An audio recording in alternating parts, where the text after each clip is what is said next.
प्रधानमंत्री मोदी ने ऑपरेशन सिंदूर और सीज फायर के बाद पहली बार किसी सार्वजनिक सभा को संबोधित किया था।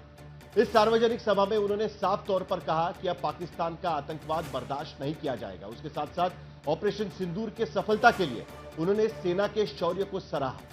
लेकिन कांग्रेस इस सारे मुद्दे पर एक बार फिर सवाल खड़ा कर नेता विपक्ष राहुल गांधी ने सोशल मीडिया पर एक पोस्ट डाल के यह सवाल पूछा है कि आखिरकार ये सीज फायर क्यों और कैसे हुआ।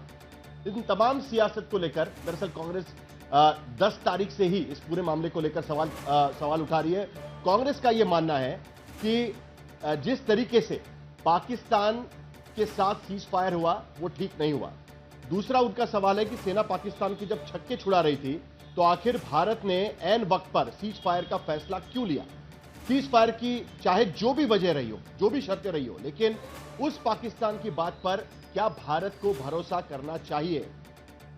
कांग्रेस का यह भी कहना है कि पाकिस्तान भरोसे के लायक नहीं और ऐसे में प्रधानमंत्री मोदी ने पाकिस्तान पर किन शर्तों पर भरोसा किया है। कांग्रेस पार्टी आरोप लगा रही है कि अमेरिकी राष्ट्रपति डोनाल्ड ट्रंप के दबाव के चलते दरअसल यह शस्त्र संधि या सीज फायर हुआ है, जिसे प्रधानमंत्री मोदी सिर्फ रोका गया है, यह बात कहने की कोशिश कर रहे हैं, सिर्फ स्थगित किया है, यह कहने की कोशिश कर रहे हैं। उसके साथ साथ प्रधानमंत्री मोदी ने बीकानेर की रैली में कहा था कि उनका मिजाज ठंडा है लेकिन खून गर्म है और अब तो सिंदूर वहां पर आ चुका है।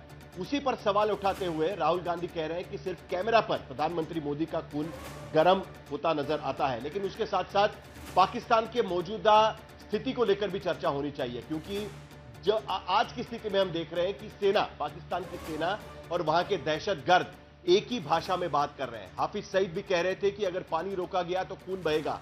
अब उसी भाषा में पाकिस्तान की सेना, जनरल मुनीर उसी तरीके से बात कर रहे हैं। और ऐसी स्थिति में क्या पाकिस्तान पर भरोसा किया जा सकता है? क्या पाकिस्तान के खिलाफ आतंकवाद की लड़ाई इसी तरीके से जारी रखनी चाहिए और कांग्रेस क्या सियासत करने की कोशिश कर रही है?